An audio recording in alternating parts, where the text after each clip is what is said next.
Le Concile Vatican II vu par les observateurs protestants. Quatrième et dernière session, celle de l'année 1965.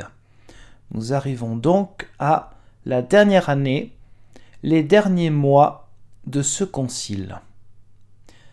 Juste avant l'ouverture de cette quatrième session, qui aura lieu à partir du 14 septembre 1965, il y a la lettre encyclique, lettre donc importante de Paul VI, du 3 septembre 65, Mysterium Fidei, au sujet de l'Eucharistie.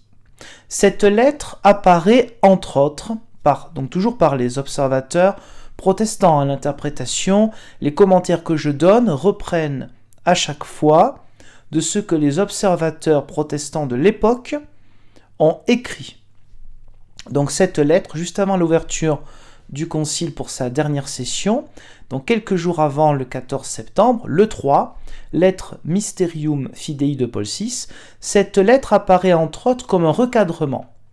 Suite à diverses tentatives liturgiques en Hollande, préférant les termes transsignification et transfinalisation, plutôt que celui officiel de transsubstantiation, sont des mots compliqués, mais c'est pour dire que les possibilités de rénovation proposées notamment par les évêques catholiques romains des Pays-Bas ne sont pas prises en compte par le pape, voire même il essaye de mettre des limites.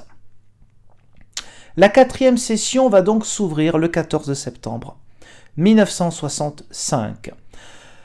Pour les observateurs protestants, il y a des sentiments mêlés car gênés justement par cette récente lettre encyclique Mysterium Fidei. 15 septembre, motu proprio, donc une lettre en main propre, la lettre Apostolica Sollicitudo. C'est un document de Paul VI qui instaure le synode épiscopal, synode des évêques. C'est une nouveauté qui était impensable il y a seulement quelques années et qui surpasse la volonté de rénovation voulue même par son prédécesseur Jean XXIII. C'est une assemblée d'évêques, le synode des évêques, synode épiscopal, consultative, ne pas confondre avec un concile, qui se réunira donc régulièrement. Cette assemblée d'évêques apparaît aux observateurs comme un pas de plus dans la entre guillemets démocratisation de l'Église romaine. Paul VI crée la surprise en venant l'annoncer lui-même dans l'Aula, c'est-à-dire en plein dans la basilique Saint-Pierre de Rome.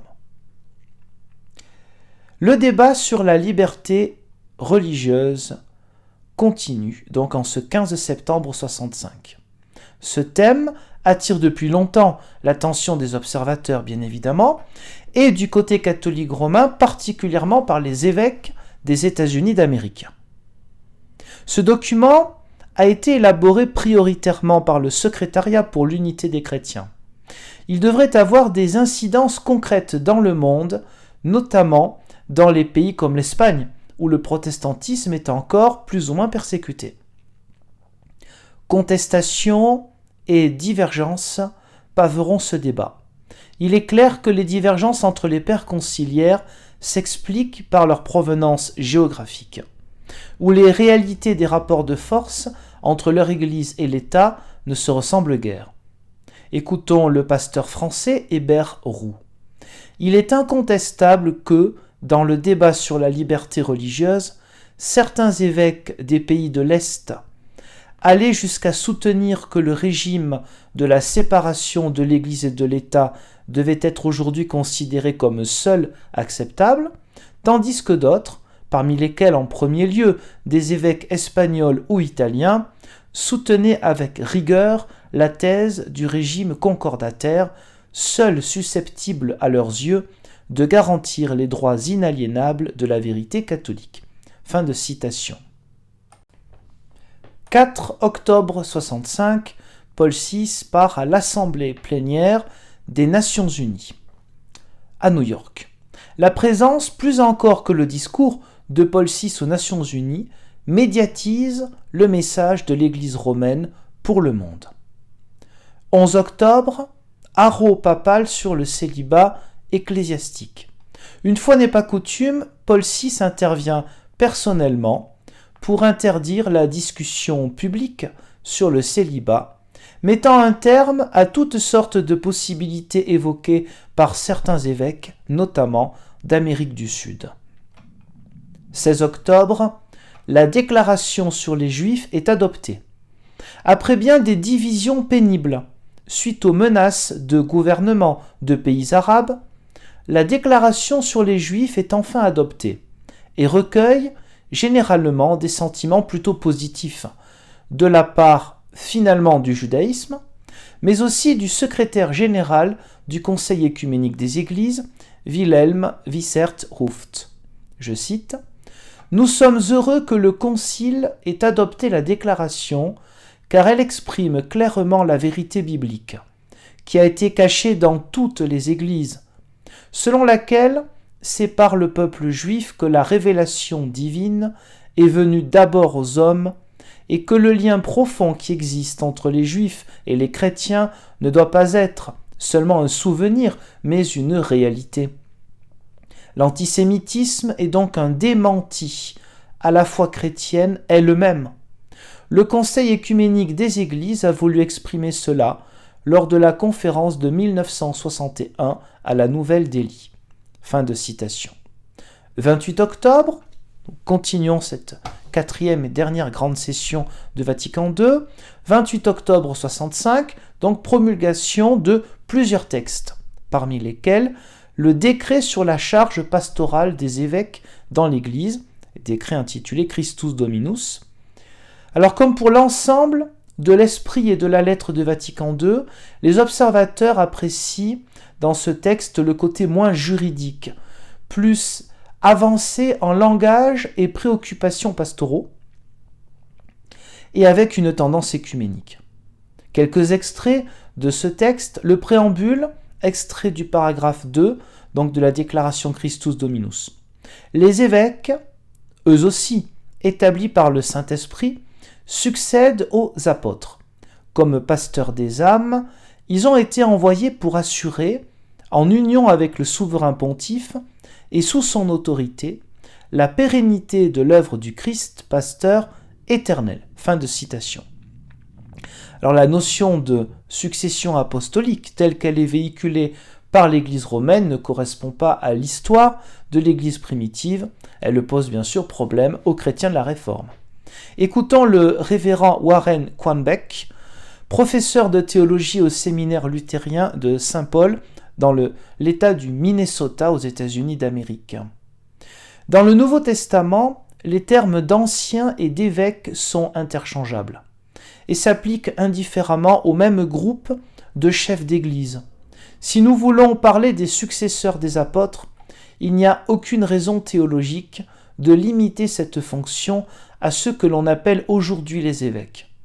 C'est l'ensemble du corps des ministres appelés à proclamer l'Évangile et à administrer les sacrements, qui est le successeur des apôtres, dans l'obéissance à l'Évangile apostolique. Ceux que les apôtres ont désignés comme successeurs ne sont fidèles à leur vocation que s'ils demeurent dans la tradition apostolique, et cette fidélité se mesure, pour les temps post-apostoliques, par le canon des Écritures. L'Évangile de Jésus-Christ, tel qu'il est conservé dans les Écritures, et tel qu'elles en rendent témoignage, voilà le modèle, le guide et le juge de ceux qui sont chargés du message apostolique. Fin de citation. La conception sacramentelle de l'épiscopat, la charge des évêques, officielle avec Vatican II, et marquant là exceptionnellement une barrière nouvelle pour l'écuménisme, pose de vraies questions sur l'histoire de l'Église romaine, notamment en période de division. Poursuivons notre lecture du professeur de théologie Quanbeck. L'histoire de la Réforme soulève une autre question. Les exégètes catholiques romains, pour ne rien dire des dogmaticiens, reconnaissent maintenant que Luther a interprété le message de Paul correctement. Or, il ne fait pas de doute que la position de Paul est catholique, c'est-à-dire universelle. Ne faudrait-il pas alors reconnaître que l'interprétation paulinienne de Luther est aussi catholique ? Et pourtant, lorsque ce fils loyal de l'Église, et sans aucun doute pour le bien de ses paroissiens, s'est opposé à des abus manifestes dans la discipline de l'Église, et qu'il en a appelé à saint Paul pour soutenir sa position, on l'a menacé, on l'a réprimé et finalement on l'a excommunié. Certes, la situation était très compliquée à cette époque. Mais lorsqu'une charge est d'institution divine, elle devrait travailler sous des conditions difficiles. Il ne manquait pas d'évêques au XVIe siècle, et ils auraient eu assez de temps pour examiner ces questions avec soin, car la controverse traîna suffisamment longtemps. Or, aucun évêque d'alors ne défendit les thèses que l'on reconnaît aujourd'hui en accord avec l'Évangile. Il en est résulté la division douloureuse et scandaleuse de l'Église. La seule conclusion qu'on peut en tirer est la suivante. Si l'épiscopat est une charge divinement accordée à l'Église pour préserver son unité, sa vérité et sa sainteté, quelque chose allait vraiment mal avec elle au XVIe siècle. Fin de citation. Le deuxième chapitre du décret, qui s'intitule « Les évêques et les églises particulières ou diocèses », marque leur volonté d'adaptation aux réalités actuelles et aussi par un souci diaconal. Chapitre 3, coopération des évêques au bien commun de plusieurs églises. La nouveauté de la création des conférences épiscopales, on en a parlé tout à l'heure, permet d'espérer un approfondissement quant à la pratique, sinon dans la doctrine, de l'autorité comme service. Autrement dit, ce décret sur les évêques va dans le bon sens en règle générale pour les observateurs protestants, dans la notion de service, et non pas ce côté juridique vertical qui existait avant. Quelques mots sur un autre décret, sur la rénovation de la vie religieuse, intitulé Perfecte Caritatis. C'est un document très satisfaisant, plus en tout cas que ses schémas antérieurs. Vous savez, ces schémas, c'était les documents de travail proposés depuis 62 ou 63 aux évêques pour les amender, les changer, petit à petit. Selon les observateurs anglicans, ce décret sur la rénovation de la vie religieuse est l'un des plus grands textes que Vatican II ait produit. Il apporte la preuve du renouveau spirituel nécessaire de l'Église romaine, dont le Concile est parfaitement conscient. La question des ordres religieux laisse parfois un goût amer aux observateurs anglicans, regrettant leur disparition en Angleterre au XVIe siècle. Donc, comme on dit, chacun balaye devant sa porte. Extrait du paragraphe 24 de ce décret sur la rénovation de la vie religieuse. Les prêtres et les éducateurs chrétiens doivent faire de sérieux efforts pour donner, à proportion des besoins de l'Église, un nouvel essor aux vocations religieuses, choisies avec soin et discernement. Même dans la prédication ordinaire, on traitera plus souvent des conseils évangéliques et du choix de l'état religieux. Dans l'éducation chrétienne de leurs enfants, les parents doivent s'efforcer de cultiver et de protéger en leur cœur la vocation religieuse. Fin de citation. Ce passage est salué aussi du point de vue protestant. Il met un obstacle à une conception individualiste des aspirations à la perfection et ne sépare pas ces aspirations propres aux religieux du devoir fait à tous les chrétiens de rechercher la perfection. Cependant, cette idée est maintenue, et c'est ici que la critique protestante devrait nécessairement intervenir, que l'état religieux imite avec plus de précision, precius imitatur, la forme de vie que le Fils de Dieu revêtit. Fin de citation. Une autre déclaration très importante et très marquante de cette année 1965, Nostra Aetate, sur les relations de l'Église avec les religions non chrétiennes. Écoutons un extrait du préambule, paragraphe 1 de Nostra Aetate. À notre époque où le genre humain devient de jour en jour plus étroitement uni et où les relations entre les divers peuples se multiplient, l'Église examine plus attentivement quelles sont ses relations avec les religions non chrétiennes. dans sa tâche de promouvoir l'unité et la charité entre les hommes et aussi entre les peuples.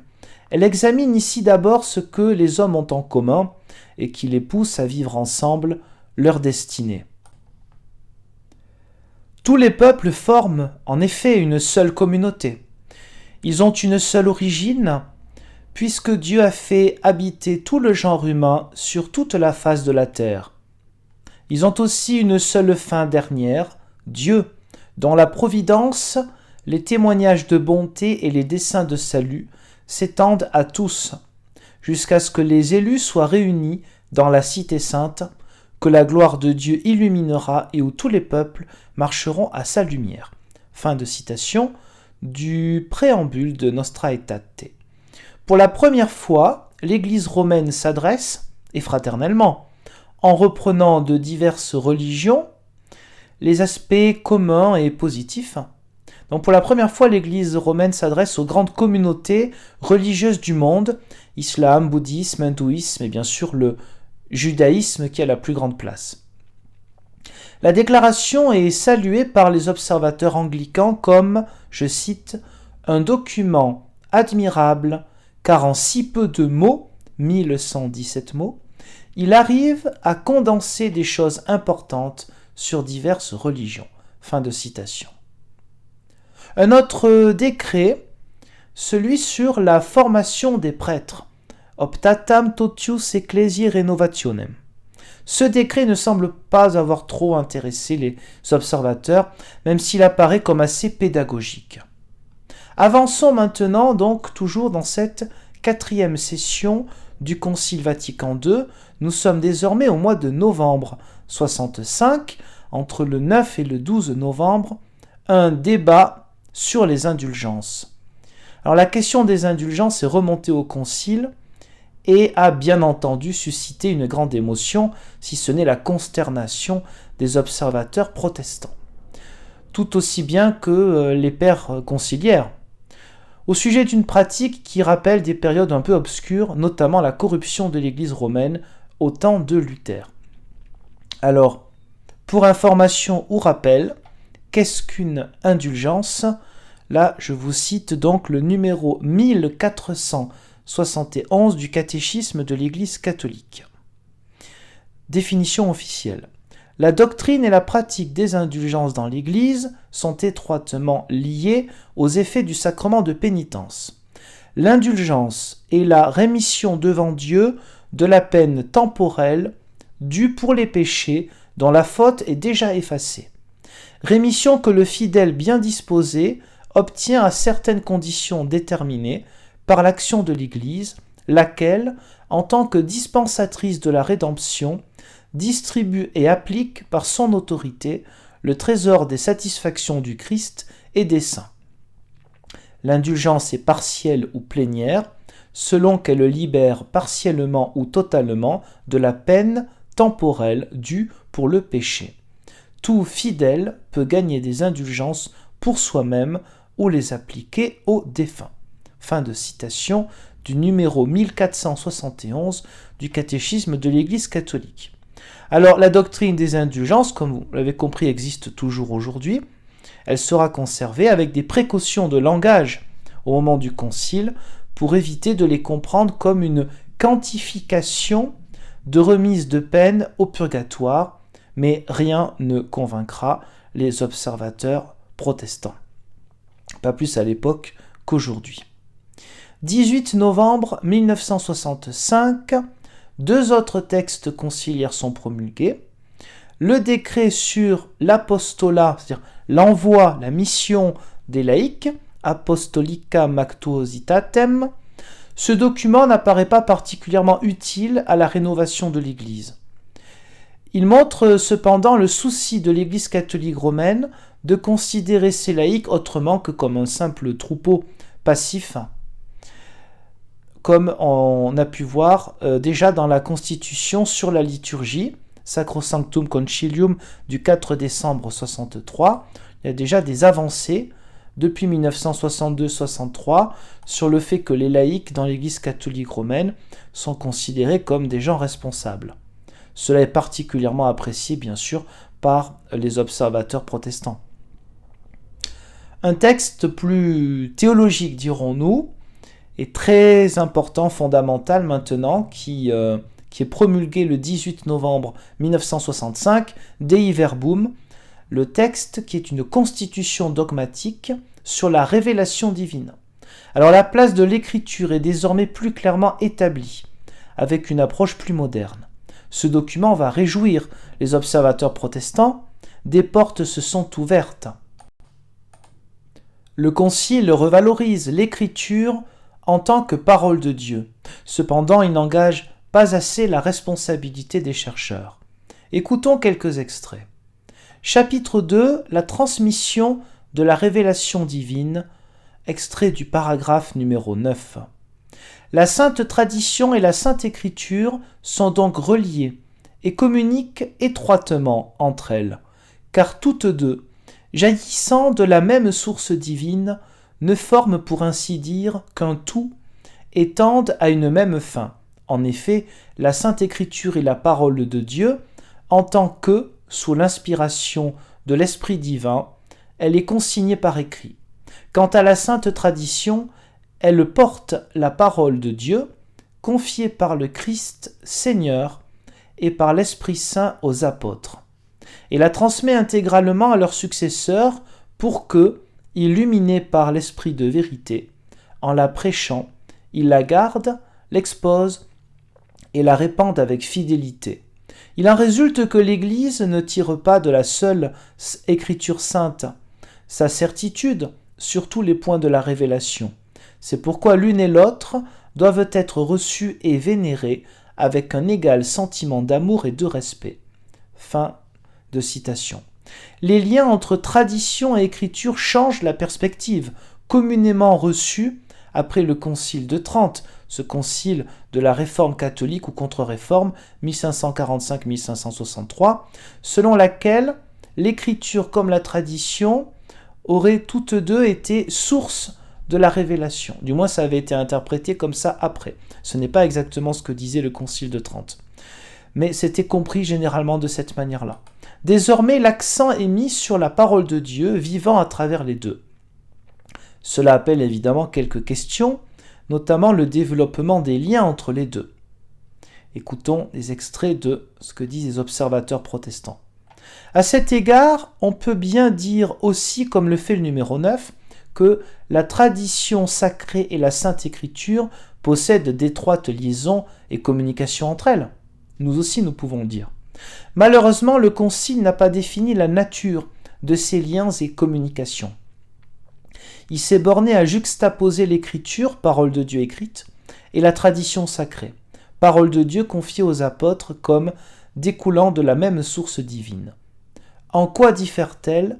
Pourquoi maintenir la seconde à côté de la première en affirmant que l'une et l'autre doivent être reçues et vénérées avec un égal sentiment de piété et un égal respect ? En réalité, c'est ici qu'on voit apparaître l'ambiguïté qui subsiste dans l'emploi de la notion de tradition. C'est ici qu'intervient l'amendement pontifical le plus important qui fut entériné par le Concile. Ce n'est pas de la Sainte Écriture toute seule que l'Église puise la certitude qu'elle a sur tout ce qui est révélé. Par là se trouve d'une part écarté le principe du sola scriptura, non quant au contenu mais quant à la certitude de la foi, et par là aussi et d'autre part introduit le rôle du magistère comme troisième facteur contribuant, avec l'écriture et la tradition, à garantir l'authenticité de la transmission et de l'interprétation de la révélation. Chapitre 2, numéro 10. La charge d'interpréter authentiquement la parole de Dieu écrite ou transmise a été confiée au seul magistère vivant de l'Église, en ajoutant ensuite « Ce magistère n'est pas au-dessus de la parole de Dieu, il la sert n'enseignant que ce qui a été transmis. » Fin de citation. Un extrait du chapitre 3, l'inspiration de la Sainte Écriture et son interprétation, extrait du paragraphe numéro 12. Car tout ce qui concerne la manière d'interpréter l'Écriture est finalement soumis au jugement de l'Église, qui exerce le ministère et le mandat divinement reçu de garder la parole de Dieu et de l'interpréter. Alors se pose la question, bien sûr, la question de la nature même et de l'autorité de ce magistère en tant que ministère ecclésiastique. En vertu de quoi posséderait-il seul l'assistance privilégiée du Saint-Esprit? Et comment reconnaître sa réelle soumission à l'autorité première et souveraine de la parole de Dieu? Par là demeure ouvert le débat séculaire entre Rome et les églises de la Réforme. Chapitre 4, l'Ancien Testament. Il n'y apparaît rien de constructif ou de trop novateur.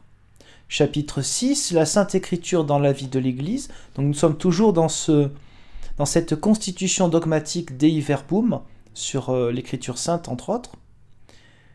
Alors ce chapitre 6, intitulé La Sainte Écriture dans la vie de l'Église, rassemble, selon le pasteur Hébert Roux, de l'Église réformée de France, les meilleures préoccupations pastorales du Concile en matière de renouveau, dans l'ordre de la prédication, de la catéchèse, de la formation théologique des prêtres, de l'encouragement donné aux travaux exégétiques et à la coopération écuménique en ce domaine.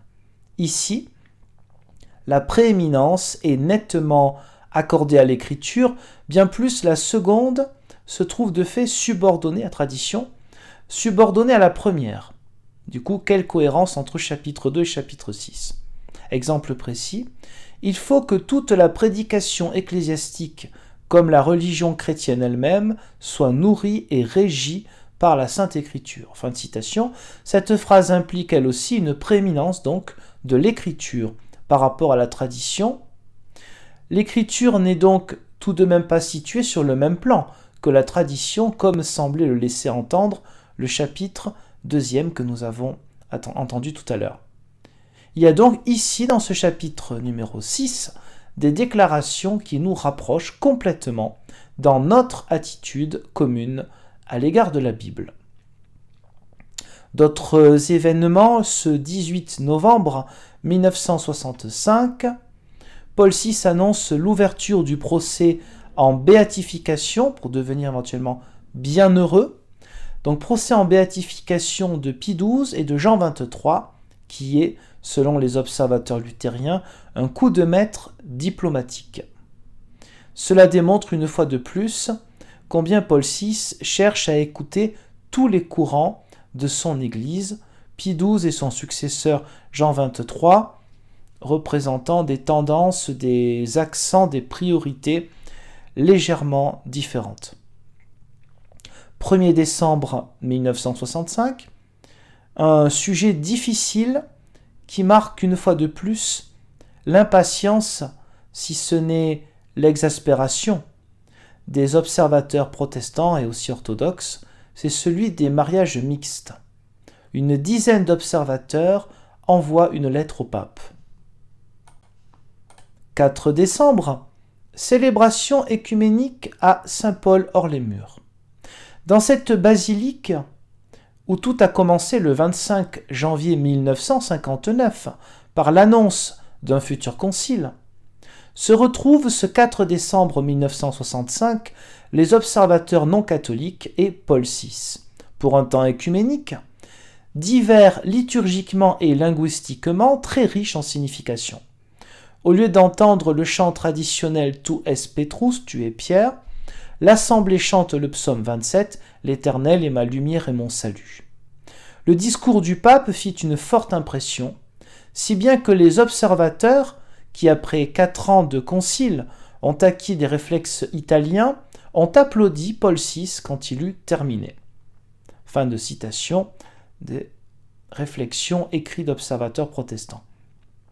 7 décembre 1965, textes conciliaires et pontificaux.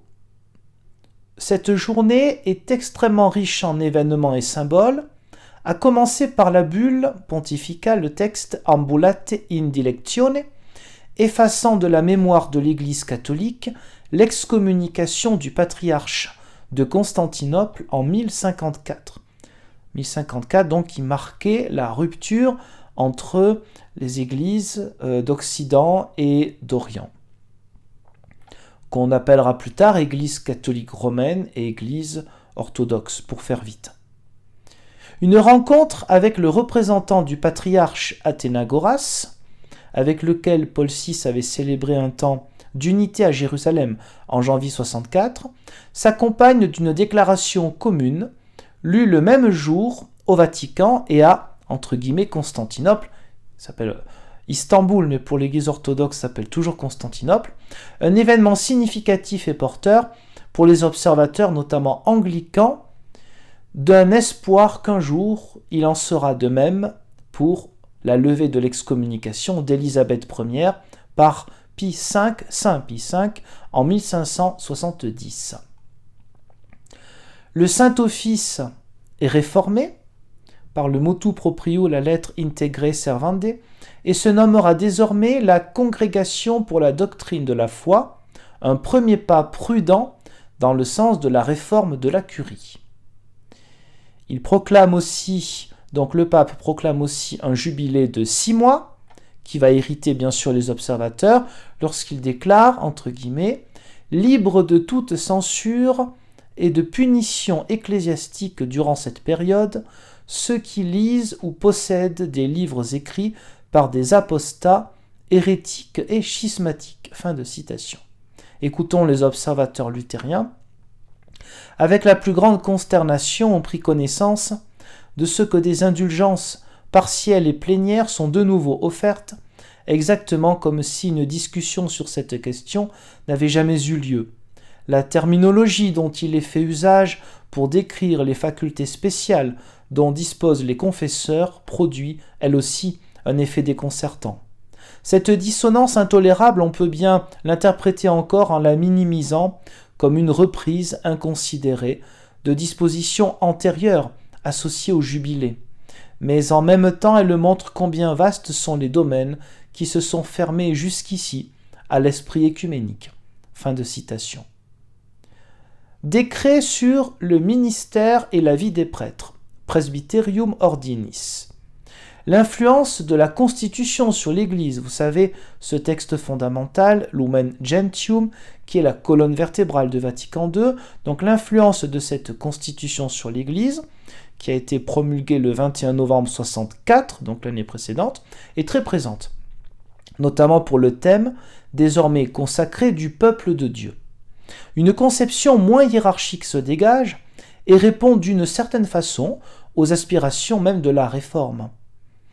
Le texte promulgué est le fruit de plusieurs réécritures, les pères conciliaires ayant rejeté l'ancien schéma en 1964 comme indigne du sujet traité. Écoutons un extrait du premier paragraphe donc de ce décret sur le ministère et la vie des prêtres. Par la sainte ordination et la mission reçue des évêques, les prêtres sont promus au service du Christ, docteur, prêtre et roi. Ils participent à son ministère qui, de jour en jour, construit ici-bas l'Église pour qu'elle soit peuple de Dieu, corps du Christ, temple du Saint-Esprit. Fin de citation. Alors il ressort de la citation ci-dessus que le ministère du Christ est compris comme triple office. Christ est en effet docteur, prêtre et roi.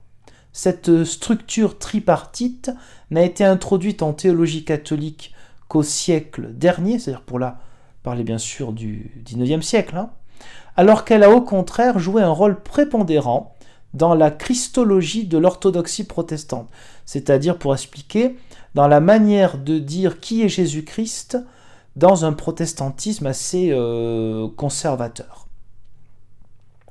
Premier chapitre, le presbytérat dans la mission de l'Église, donc de ce passage sur les prêtres, vous savez, ce texte sur les prêtres.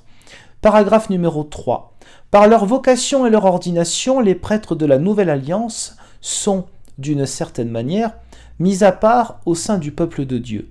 Mais ce n'est pas pour être séparés de ce peuple, ni d'aucun homme quel qu'il soit. C'est pour être totalement consacrés à l'œuvre à laquelle le Seigneur les appelle.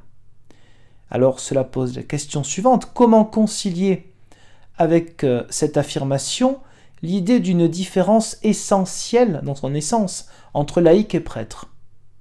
Ici, le sacrement de l'ordre vient, en dogmatique catholique, entraver le développement d'une ecclésiologie, d'un discours sur l'Église, du peuple de Dieu, jusque dans ses conséquences dernières.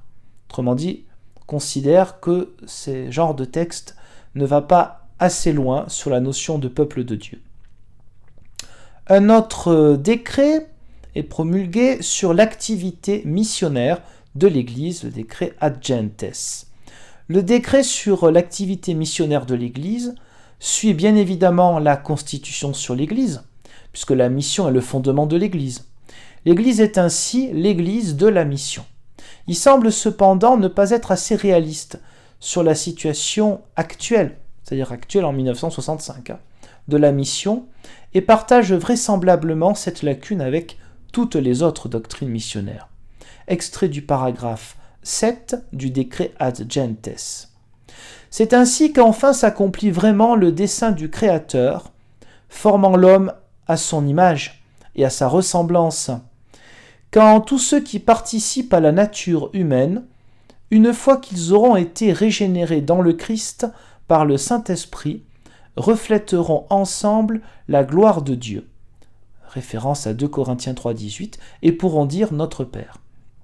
Fin de citation de cet extrait du paragraphe 7 du décret Ad Gentes sur l'activité missionnaire de l'Église. Réaction, impression. On a l'impression aujourd'hui que pour la missiologie catholique romaine moderne, toute l'humanité appartient en un sens à l'Église, bien qu'à des degrés différents et à des niveaux différents, puisqu'aucun homme n'est sans relation aucune avec Dieu. Cet arrière-plan pose inévitablement la question de savoir si la mission n'est pas devenue superflue. Pourquoi communiquer les moyens de grâce au monde si ses intentions conséquentes et si ses bonnes œuvres signifient déjà pour lui le salut ? Fin de citation. Alors concluons sur ce décret sur l'activité missionnaire de l'Église avec un observateur luthérien. Il n'est pas possible de minimiser l'importance de cette orientation évangélique du décret. Ce qui manquait dans la Constitution sur l'Église se trouve explicitement et avec force dans le décret sur la mission, même si l'on y trouve aussi d'autres tendances que l'on ne peut pas facilement et même pas du tout combiner avec cette orientation évangélique. Fin de citation. Quelques mots maintenant sur la déclaration sur la liberté religieuse, la déclaration Dignitatis Humanae. Ce texte impressionnant, particulièrement acclamé par les dirigeants du mouvement écuménique mondial, reprend deux tendances théologiques marquées avant et pendant le Concile. L'école dite française, elle aborde cette question théologiquement en mettant l'accent sur la révélation, c'est-à-dire des évêques français plutôt. Et la seconde, on l'a parfois nommée l'école américaine, à cause de son défenseur le plus distingué, le père jésuite John Courtney Murray. Celle-ci, cette école-là américaine, est plus juridique et se base sur une vision modernisée des théories traditionnelles sur la loi naturelle. Le document final reflète l'influence de ces deux tendances, mais il est surtout marqué par la deuxième. L'Église romaine est ainsi passée d'une certaine tolérance, bien que restreinte si l'on regarde les documents pontificaux du XIXe siècle, notamment Pie IX, à un message fondé sur la nature, entre guillemets, de droits inaliénables pour chaque être humain. La déclaration est marquée par l'influence du Conseil écuménique des Églises, via le travail considérable du père Carrillo de Albornoz, et par une attention particulière et constante des évêques, bien sûr, d'Amérique du Nord. Écoutons ce qu'en dit un observateur luthérien. La déclaration sur la liberté religieuse est donc une proclamation de la liberté religieuse aussi vigoureuse et aussi exacte qu'on puisse le désirer. Les protestants en sont bien convaincus. Néanmoins, il se pose encore une question pour eux. Avec quelle rapidité les dispositions de ce texte passeront-elles dans les faits, dans les pays où les droits des non-catholiques ont été violés? Même avec la meilleure volonté du monde, de la part des autorités catholiques, il faudra peut-être attendre longtemps. Premièrement, dans des pays comme l'Espagne ou la Colombie, les mesures légales répressives font partie de la loi de ces pays, et par conséquent, l'Église ne peut pas les révoquer unilatéralement. Fin de citation. Nous reparlerons de cela bien sûr dans la conclusion, Dieu voulant. Conclusion qui sera une autre vidéo. Cette déclaration sur la liberté religieuse, Dignitatis Humanae, écoutons-en un court extrait dans le paragraphe 1er, préambule. La dignité de la personne humaine est, en notre temps, l'objet d'une conscience toujours plus vive. Toujours plus nombreux sont ceux qui revendiquent pour l'homme la possibilité d'agir en vertu de ses propres options et en toute libre responsabilité. Non pas sous la pression d'une contrainte, mais guidé par la conscience de son devoir. De même, requiert-il que soit juridiquement délimité l'exercice de l'autorité des pouvoirs publics afin que le champ d'une honorable liberté, qu'il s'agisse des personnes ou des associations, ne soit pas trop étroitement circonscrit.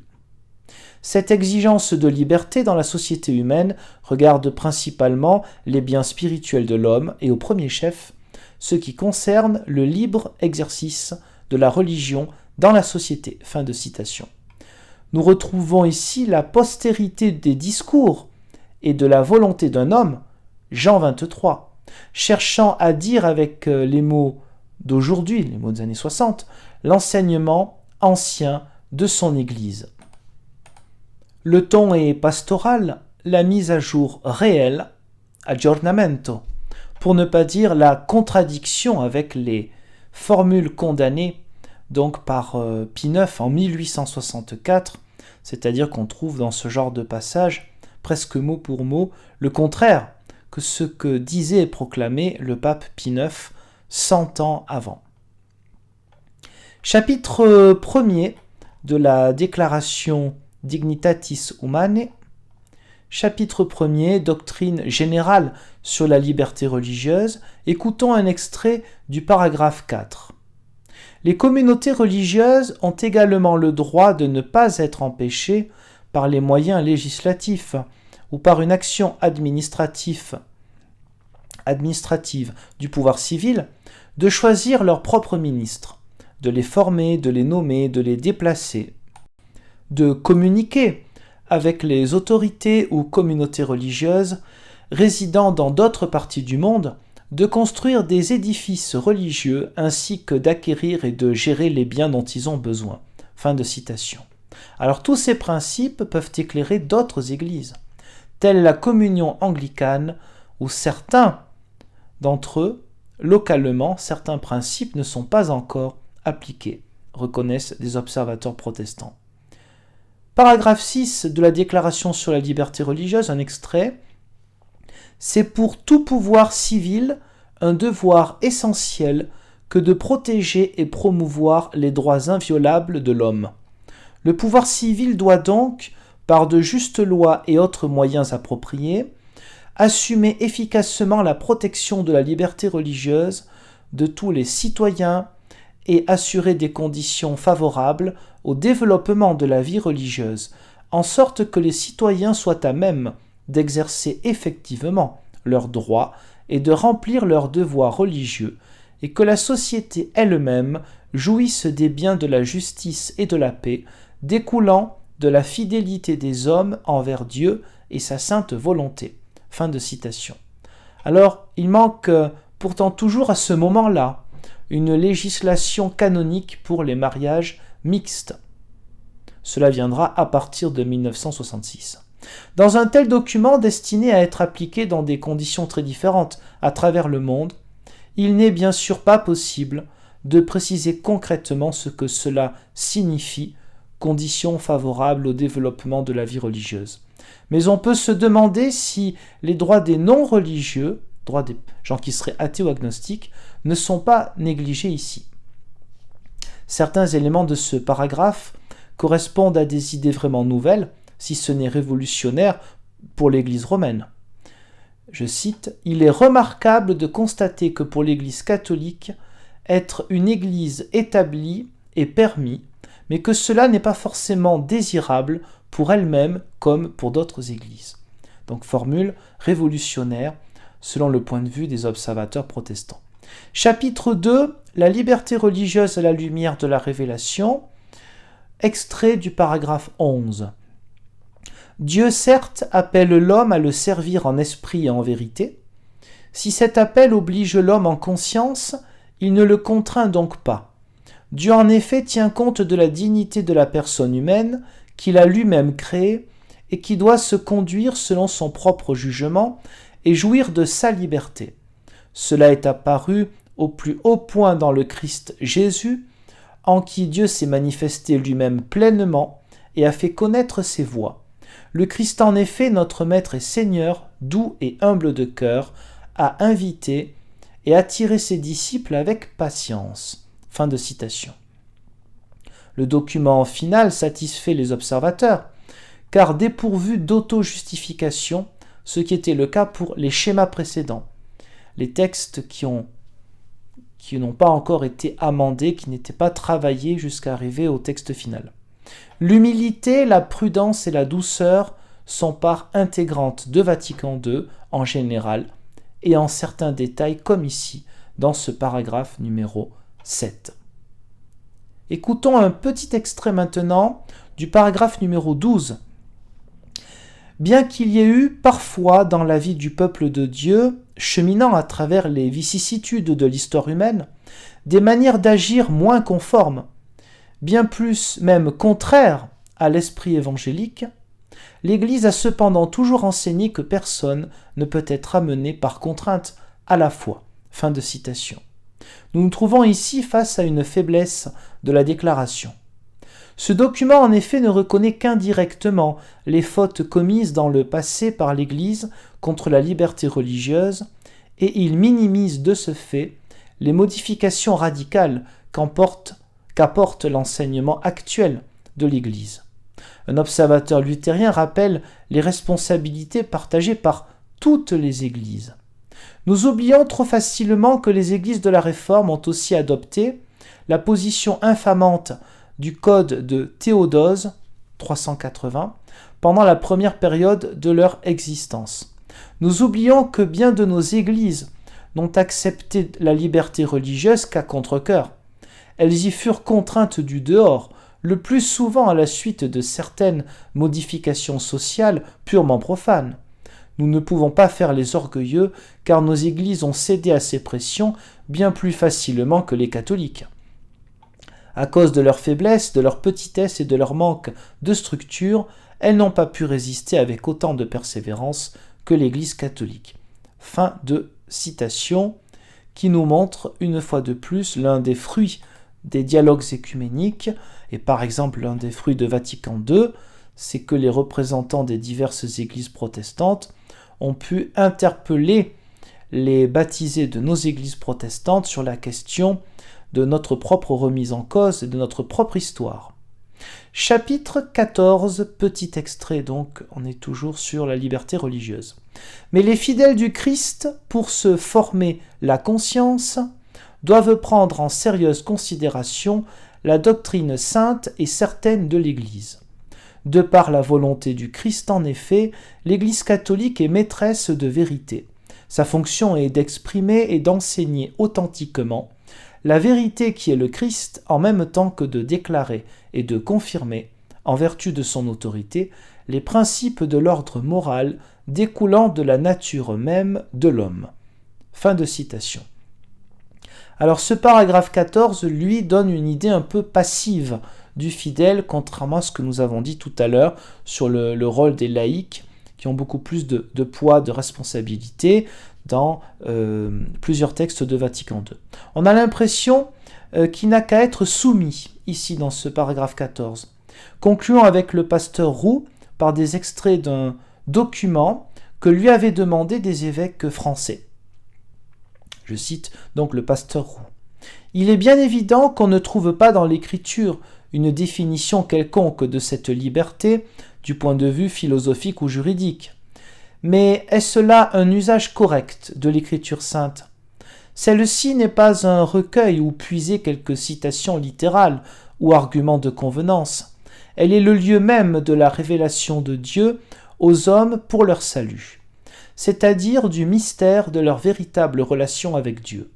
C'est donc à partir de la liberté évangélique, fruit de la libération accomplie par le Christ pour toute conscience humaine devant Dieu, qu'il convient de chercher le principe de la proclamation par l'Église d'une authentique liberté religieuse, non pas d'abord comme une conséquence juridique ou logique, mais comme une conséquence morale et spirituelle, que l'Église, annonciatrice de la liberté, dont elle jouit en Jésus-Christ, tire de son propre trésor de vérité en faveur de tous les hommes. » Fin de citation. Un autre texte, puisqu'il y en a eu 16 en tout, texte de Vatican II, la Constitution pastorale Gaudium et Spes, c'est-à-dire ce grand texte sur l'Église dans le monde de ce temps. Alors, voici une grande citation, non pas de cette Constitution, mais d'observateurs protestants. Avec la Constitution sur l'Église dans le monde de ce temps, le Second Concile du Vatican a fait un pas courageux, sans précédent dans l'histoire des conciles. Car nous ne sommes pas là comme pour les résolutions prises ailleurs dans les conciles, en présence de définitions doctrinales et d'ordonnances que l'Église se donnerait à l'encontre d'hérésies et de schismes ou à seule fin de surmonter des imprécisions et des antagonismes internes, mais d'une ouverture au genre humain dans son ensemble et d'une clarification des problèmes actuellement si urgents de leur coexistence. Nous ne sommes pas davantage en présence d'une résolution que le Concile aurait prise et dont il attendrait qu'à l'instar des décrets conciliaires en général, elle lie pour tous les temps comme lit une définition dogmatique. Il s'agit bien plutôt d'une clarification et de directives valables justement pour ce temps. Son ampleur et le poids de son contenu suggéraient la qualification de constitution. Par ailleurs, ce titre semblait trop solennel pourtant, pour un tel essai ne pouvant en beaucoup de ses propositions prétendre d'emblée à la signification permanente d'exposés fondamentaux. On envisagea des titres moins prétentieux, épîtres conciliaires ou déclarations, ou exposés. Le texte parut trop important cependant, et sa problématique trop vaste pour un tel titre. C'est pourquoi le document fut finalement coiffé d'un titre inédit, Constitutio Pastoralis, Constitution pastorale, devant traduire la volonté de l'Église de s'adresser concrètement au monde de ce temps. Fin de citation. Alors des prises de position nouvelles, conséquences de durs combats, alimentent ce très long document. Comme pour les sciences naturelles, position proche des principes et buts de l'Organisation des Nations Unies, le progrès, la souveraineté de l'État, l'objection de conscience, la réhabilitation de personnes injustement condamnées comme Galilée n'est pas prévu. C'était un souhait de plusieurs pères conciliaires. La Constitution proclame des réponses semblables, sinon identiques, aux assemblées plénières du Conseil œcuménique des Églises à Amsterdam, 1948, Evanston, 1954 et New Delhi, 1961. Mais ce document trop long, une mauvaise présentation, pédante, vieux jeu, une compilation fastidieuse, aligne une multitude de constats certes pertinents sur le monde actuel et ne parle finalement que très peu de l'Église. Le schéma 13, qui était le premier schéma qui a préparé cette constitution, donc le schéma 13, son ancêtre, comportait 25 paragraphes, il y en a maintenant 106. Pour conclure sur ce texte-là, dans Gaudium et Spes, le monde est essentiellement compris comme création et objet de l'amour de Dieu en Christ. Tandis que l'emprise du péché et des puissances de destruction et la déchéance vouant le monde au jugement apparaissent dans un éclairage singulièrement tamisé. Il n'est pas soufflé mot de la colère de Dieu pesant sur le monde. Les influences de Teilhard de Chardin, 1880-1955, dans l'idée moderne de progrès, semblent supplanter les références au Nouveau Testament. Voilà pour quelques critiques de ce texte. Écoutons un passage de l'exposé préliminaire « La condition humaine dans le monde d'aujourd'hui », numéro 7, paragraphe 3. Refuser Dieu ou la religion, ne pas s'en soucier, n'est plus comme en d'autres temps un fait exceptionnel, lot de quelques individus. Aujourd'hui, en effet, on présente volontiers un tel comportement comme une exigence du progrès scientifique ou de quelque nouvel humanisme. En de nombreuses régions, cette négation ou cette indifférence ne s'exprime pas seulement au niveau philosophique. Elles affectent aussi et très largement la littérature, l'art, l'interprétation des sciences humaines et de l'histoire, la législation elle-même, d'où le désarroi d'un grand nombre. » Fin de citation. Alors tout en reconnaissant la prudence de l'exposé et l'absence d'une peinture en noir et blanc, il faut tout de même se demander si l'intention d'engager le dialogue avec tous les hommes n'a pas conduit à une atténuation des dures réalités. Quelques extraits pour terminer cette vidéo. Donc toujours dans la même constitution, l'Église donc et la vocation humaine, chapitre 4, le rôle de l'Église dans le monde de ce temps, numéro 42, paragraphe 2. Certes, la mission propre que le Christ a confiée à son Église n'est ni d'ordre politique, ni d'ordre économique ou social. Le but qu'il lui a assigné est d'ordre religieux. Mais précisément de cette mission religieuse découle une fonction, des lumières et des forces qui peuvent servir à constituer et à affermir la communauté des hommes selon la loi divine. De même, lorsqu'il le faut et compte tenu des circonstances de temps et de lieu, l'Église peut elle-même, et elle le doit, susciter des œuvres destinées au service de tous, notamment des indigents, comme les œuvres charitables et autres du même genre. Fin de citation. Petite critique de ce genre de passage, ce n'est pas le scandale de la parole de la croix, le message de la délivrance des croyants de l'emprise du monde qui se trouve mis en avant, mais le souci de la conservation et du progrès du monde. Dans la deuxième grande partie de ce texte sur l'Église dans le monde de ce temps, intitulé « De quelques problèmes plus urgents », ce que nous voyons donc c'est des chapitres premiers, dignité du mariage et de la famille, au chapitre 5, la sauvegarde de la paix et la construction de la communauté des nations. Donc, de cette grande deuxième partie, les observateurs sont frappés par la densité des sujets, exprimés de manière très synthétique, et généralement ancrés dans une ouverture d'esprit certaine. Seul manque la question des moyens anticonceptionnels et son corollaire, le problème de l'explosion démographique. Paul VI y répondra donc à ces deux questions dans ses encycliques Populorum Progressio du 26 mars 67 et dans Humanae Vitae, l'encyclique du 25 juillet 68. Le Concile Vatican II s'achève le 8 décembre 1965, fête de l'Immaculée Conception. Pour ce qui est de la conclusion, de quelques mots de conclusion à donner sur ce concile, je vous invite, Dieu voulant, pour une autre vidéo. Merci pour ce visionnage.